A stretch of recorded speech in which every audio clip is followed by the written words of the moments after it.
Hello friends, welcome to my channel OPSC Margadarshan. आज आम पॉलिटीर किसी एमसीक्यू डिस्कशन करवा जहाँकि यूजफुल हम ओपीएससी एग्जाम प्रिलिम सहित एवं अन्य आरआई सीजीएल मेन्स रे मध्य यूजफुल हम। आसतु डिस्कशन करवा polity MCQs. In which among the following case the Supreme Court of India held that right to privacy is a fundamental right? ए चारोटी case मध्यरु को केस रे कुहा जायछि जे हमरो right to privacy is a fundamental right बोली कुहा जायछि। राइट टू प्राइवेसी को फंडामेंटल राइट को केस रे कुहा जायछि हमरो K Puttaswamy versus union of India case रे हमरो कुहा जायछि right to privacy is a fundamental right. K Puttaswamy versus union of India case. Justice K Puttaswamy जे कि रिटायर्ड जज ऑफ द मद्रास हाईकोर्ट ताके कोर्ट रे चैलेंज करथिले जे आधार स्कीम को नहीं कि ताके कोर्ट रे चैलेंज करथिले जहाँ कि जहाँ हमरो article 21 right to life and personal liberty privacy को हमरो क्षुण्ण करुची भायोलेट करुची बोली हमरो केस पुत्तस्वामी कोर्ट रे केस करथिले जो द्वारा को सेतिरे 9 जज बेंच गोटे बसथिला सेथिरे कुआ जायथिला right to privacy is a fundamental right बोली मेंशन करा जायछि। हमरो आर्टिकल 21 रे मेंशन हेछि। हमरो पार्ट 3 कॉन्स्टिट्यूशन रे हमरो फंडामेंटल राइट रे article 21 life and personal liberty को दर्शाउछि। सेही परि अन्य किछि केस गुडी अछि हमें डिस्कशन करिबा। Saint Stephen's college versus Delhi university 1992 रे कौन कहथिले supreme court held that minority education institution enjoy the right to reserve not more than 50% of its seats favour of its own community. एथिरे कुआ जायछि कौनसी प्रकार माइनॉरिटी एजुकेशनल इंस्टीट्यूशन गुडी को जहाँ कि तांको स्पेशली तांको कम्युनिटी लोक माननको फेवर रे 50% रु अधिक सीट गुडी को रिजर्वेशन करि पारिबे नाही। सेही परि Unnikrishnan versus state of Andhra Pradesh 1993 रे कुहा जायथिला जे some courts held childrens under the age of 14 जे कि चिल्ड्रेन्स माने एज ऑफ 14 रे अछंती सेमानक पाखरे हमर मौलिक अधिकार बा फंडामेंटल राइट अछि जे फ्री एजुकेशन नै पारिबे। सेपरे third case Kesavananda Bharati case एटा मोस्ट इंपोर्टेंट केस एटा हमरो 1973 मन रखंतु एग्जाम रे पचारि पारे 1973 केशवानंद भारती केस जहाँकि supreme court held that parliament can amend any part of the constitution including fundamental right under the article 368। हमर आर्टिकल 368 मन रखंतु आर्टिकल 368 अनुसार हमरो पार्लियामेंट फंडामेंटल राइट एवं any part of the constitution को अमेंडमेंट मतलब संशोधन करिवार अधिकार रहिछि किंतु तार बेसिक स्ट्रक्चर मु गोटे अति शीघ्र बेसिक स्ट्रक्चर उपरे क्लास गोटे आनिबी जो थ्री सब कॉन्सेप्ट क्लियर हो जिवो एवं मु फंडामेंटल राइट ड्यूटी राइट रो मध्य क्लास आनिबी। मु फंडामेंटल ड्यूटी बहुत सिंपली बढ़िया बुझेछि मोर क्लास अछि प्लेलिस्ट रे थिबो जाई देखंतु जहाँ कि हमरो बेसिक स्ट्रक्चर को वायलेशन करिबेनी। त्या हमरो केशवानंद भारती केस रे कुआ जायछि आर्टिकल 360 अनुसार पार्लियामेंट अमेंड करि परिबो फंडामेंटल राइट एवं any part of the constitution किंतु तार बेसिक स्ट्रक्चर को वायलेशन करिबो नाही। Consider the following rights right to livelihood, right to live with human dignity, right to shelter free from exploitation। A Charoti statement रे above statement रे हमर fundamental right under article 21 रे केतोटी statement mention हेछि एथिरे पचारा जायछि। एबे recent UPSC OPSC trend अनुसार ए परी type रो question देखिबा को मिलुछि केतोटी स्टेटमेंट ठीक है? Only 1, only 2, only 3, all of the 4। एथिर आंसर होची ओनली 3 स्टेटमेंट ठीक है। गोटे होची right to livelihood, right to live with human dignity एवं right to shelter. But free from exploitation एडा मेंशन हेची right against exploitation, right against exploitation, right against exploitation article 23 and 24 रे mention हेची। आमर the expression personal liberty in article 21, आमर article 21 fundamental right रो अच्छी जो थी कि लाइफ एंड पर्सनल लिबर्टी विषय कह जाइए। Right to livelihood, right to live with human dignity, right to shelter, right to health, right to free education up to 14 year age, right to livelihood, right to recreation, right to sustainable development, right to travel abroad, right against hand coughing, right against inhuman treatment, right against delaying executions, right against bounded labor, right to privacy, right to privacy Puttaswamy case मु कही एबे, right against custodian harassment विषय रे हमरो mention हेजी। Article 21 Maneka Gandhi case रे एई सबु मेंशन करा जायछि। एथरे right against bonded labour, right against bonded labour एटा आर्टिकल 21 रे मेंशन हेची। आर्टिकल 23 रे एंड 24 रे मेंशन हेनी, कंफ्यूज हेबनी एग्जाम रे। राइट एगेनेस्ट बॉन्डेड लेबर कथि आर्टिकल 21 रे मेंशन हेची। राइट टू एगेनेस्ट एक्सप्लॉयटेशन 23 एंड 24 रे कुहा जायछि जे आर्टिकल 23 रे हमरो मेंशन हेची prohibition of trafficking in human beings and forced labour.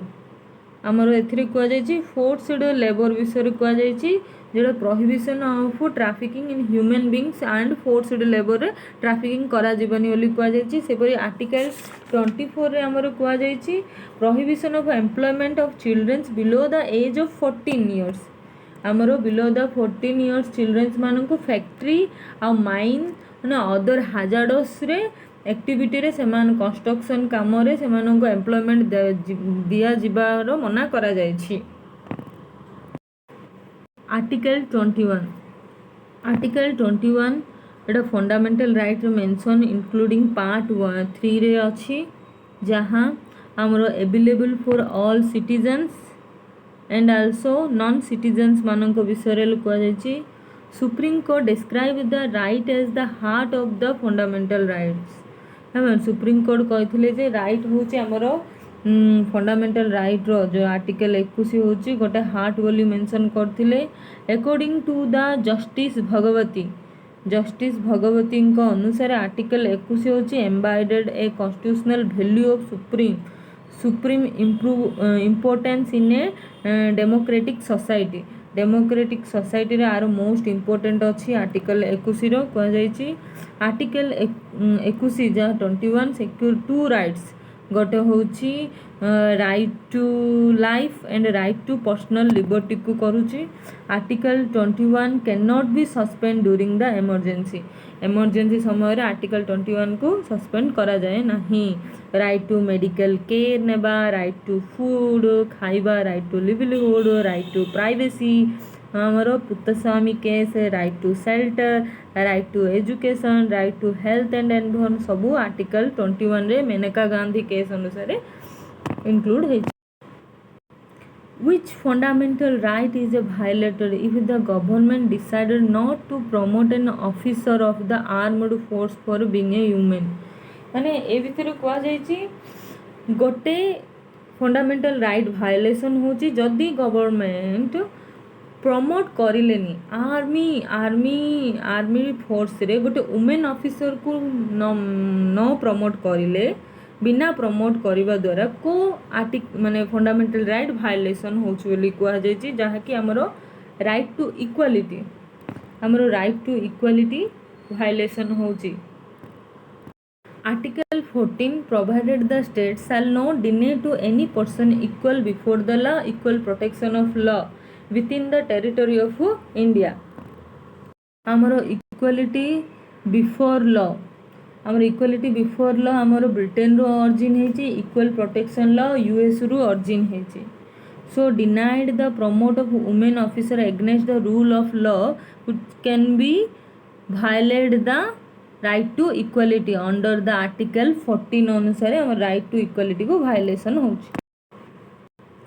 Next question हो the constitution conferred which of the following article that denies the rights or to the foreign citizens मानंकु को fundamental right denied मना करा जाइछि किछि fundamental right अछि जहाँकि foreign citizen मानंकु देबा पई मना करा जाइछि इंडियन सिटीजन मानंकु एलाउ अछि फॉरेन सिटीजन मानंकु डिनाई मतलब मना करा जाइथिबा आर्टिकल गुडी को होची article 15 article 16 article 19 article 29 article 30 A article 15 जहाँकि आमर prohibition of discrimination on grounds of religion race caste sex and place of birth article 16 equal of opportunity matter of public employment article 19 रे 6 right 6टी right दिया जो speech and expression assembly करवा association करवा movement करवा resident करवा and profession एटा मना करा जाइछि एवं 29 protection of language and script of culture of minority article 13 है right of minority establish administration educational institution यहाँ एतिकी आर्टिकल देवाई फरेनर मानू मना करा जाइछि आंसर होउची option 1 option 2 and option 4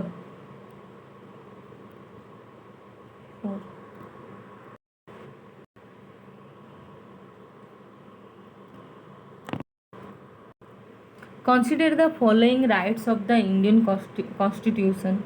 Right to live with human dignity, right to free education up to 14 years of the age, right against solitary confinement, right against custodian harassment. How many rights given above are mentioned Article 21 of Indian Constitution? पूर्व प्रथम और द्वितीय question रे article 21 विषय मु detail रे पढ़ी जो थी कि जहाँकि क्वेश्चन रो आंसर आपण माने निश्चिंत भाव करदेवे एथिरे पचारछि केतोटी स्टेटमेंट करेक्ट अछि आ गोटे इंक्लूड होउनी तो ए आंसर तमे माने समस्ते मते कमेंट करंतु एरा आंसर तम मानको होमवर्क दउछि क्वेश्चन रो आंसर निश्चिंत भाव डेफिनेटली आंसर करिवे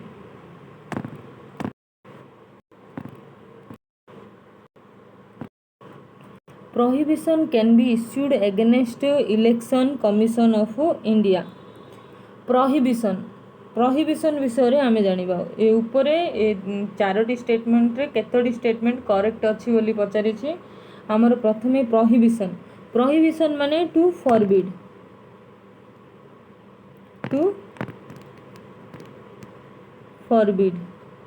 बोले मना करिबा प्रोहिबिशन माने मना करिबा मन रखंतु मना करिबा प्रोहिबिशन मना करिबा जो थरे कि हायर कोर्ट लोअर कोर्ट को मना करे डायरेक्टली इडा ओनली फॉर एक्टिविटी कौन judiciary and quasi judiciary activity रे ही एहा मना करि थाए जदी लोअर कोर्ट कौनसी केस करिबारे भूल भटका कर दे से समय रे हायर कोर्ट लोअर कोर्ट को मना करि थाए एडा only against judiciary and quasi judiciary authority रे ही होय थाए ए क्वेश्चन रे कहि prohibition can be issued against election commission of India election commission होउची हमरो क्वासी जुडिशियरी अथॉरिटी जहाँ कि जुडिशियरी एक्टिविटी भाव में काम करें इलेक्शन कंडक्ट करने सहित इलेक्शन गुड़िकर कौन भूल त्रुटि भाइलेसन हेले से कोर्ट भाव में एक्टिव रही काम करते से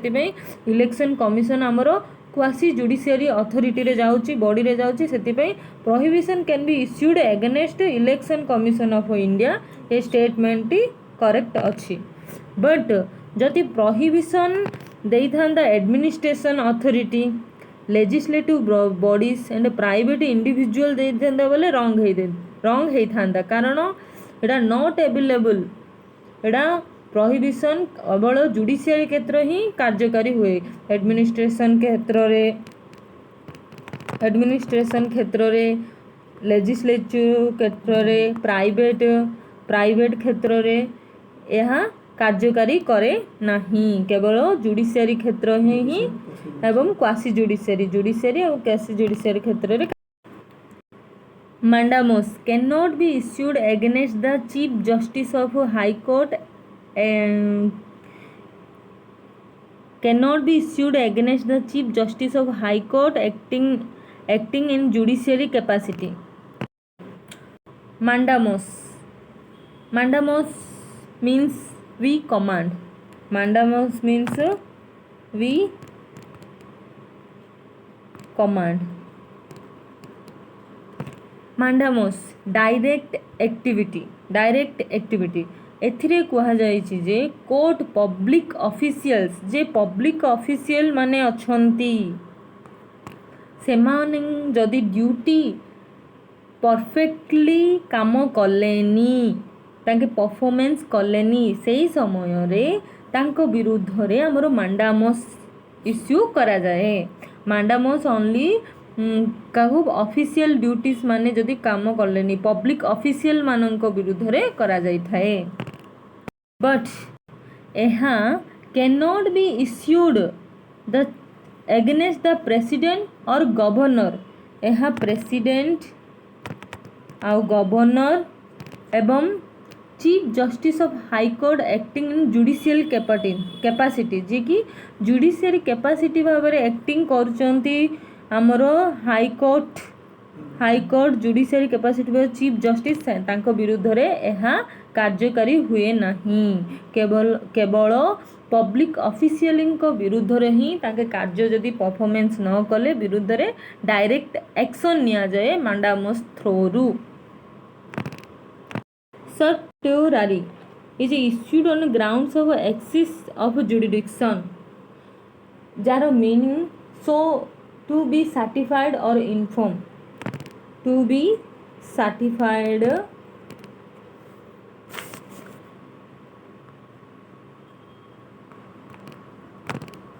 or informed certiorari रो अर्थ सर्टिटरी एथिरे शो योर सर्टिफिकेट एटा बहुत बढ़िया एग्जांपल देबी जदि कौन सी गोटे केस चलची लॉयर कोर्ट रे जदि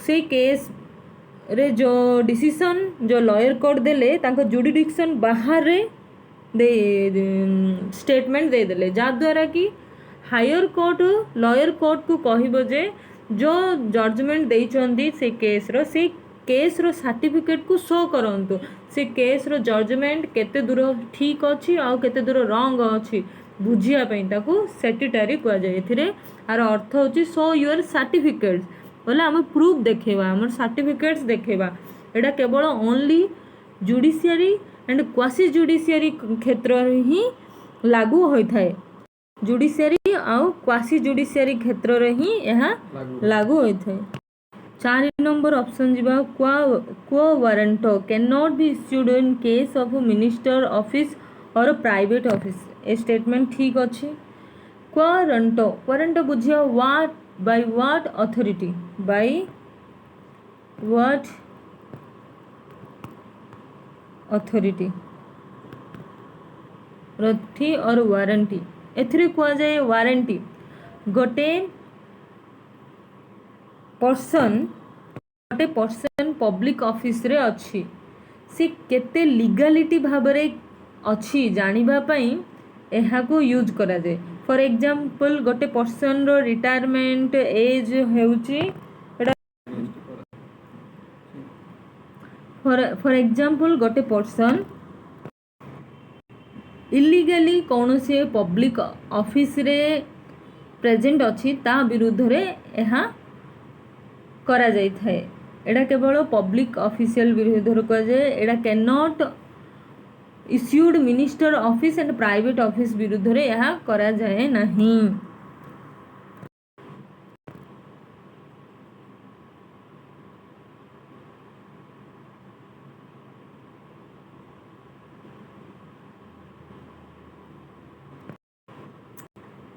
Consider the following writs issued by judiciary in India।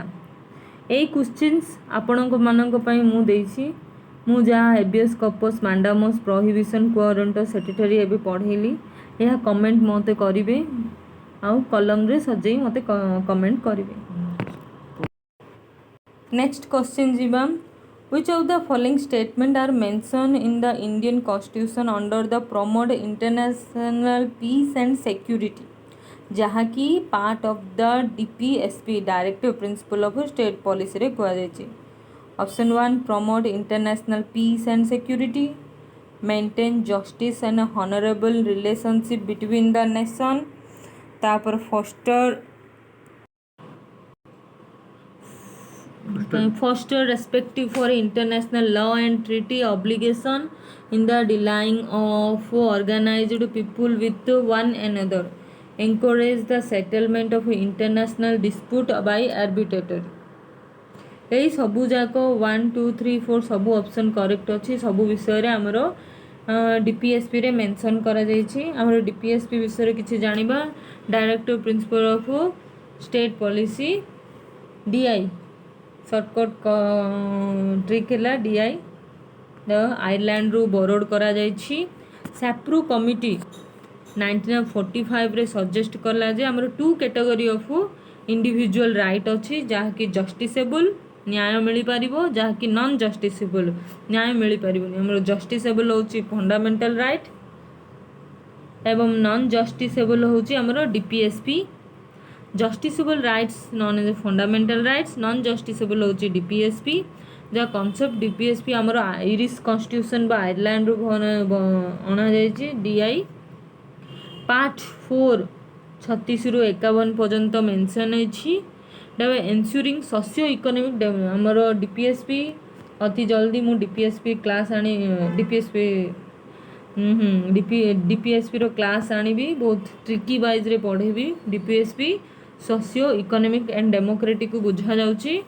सेतरे social and economic and democratic रो मेंशन अछि।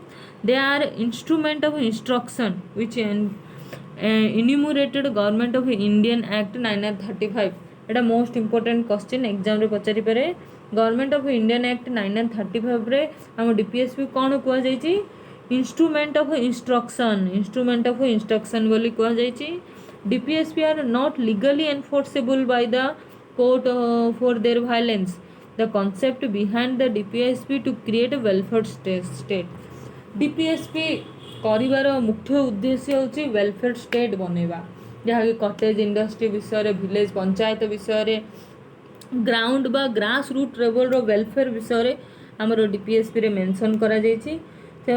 प्रत्येक हमर लॉ कौन सी आनिले डीपीएसपी को बेस करी ही आमे आनी थाउ।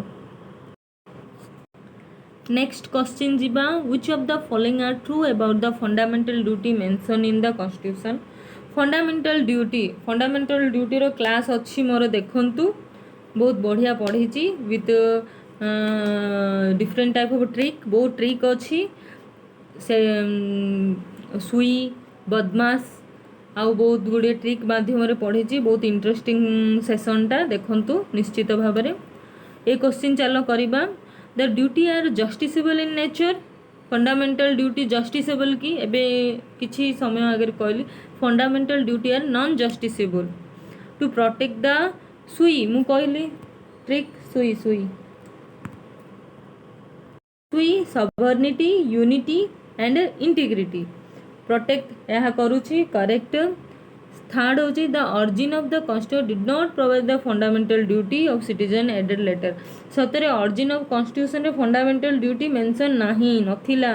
परे हमर 42nd कॉन्स्टिट्यूशनल अमेंडमेंट एक्ट 1976 अनुसार आमर यह ऐड करागला रेस्पेक्ट ऐड करागला to respect the constitutional national flag and national anthem correct अच्छी एंथम करेक्ट अच्छी to promote spirit of common brotherhood among the all people एटा मध्य करेक्ट होते गोटे ही रंग अच्छी to duties are justiciable in nature देछि रंग हबो एटा नॉन जस्टिसेबल इन नेचर हबो ठीक है क्विक रिवीजन कर देबा हम पार्ट 4 रो ए रे मेंशन हेछि हमर कोन फंडामेंटल ड्यूटी 51 रो ए रे अछि fundamental duty are non justiciable मु भी कहितली 42nd अमेंडमेंट एक्ट 1976 अनुसार ऐड हैला हमर 11th नंबर फंडामेंटल ड्यूटी हमर 86 कॉन्स्टिट्यूशनल अमेंडमेंट एक्ट 2002 रे ऐड हेतिला अर्जिन constitution did not provide the fundamental duty पर लेटर ऐड हैला यूएसएसआर रो हमें बोरो करछु हमर 11टी फंडामेंटल ड्यूटी रहिछि आज रो सेशन एठी कंप्लीट हेछि थैंक यू फॉर वाचिंग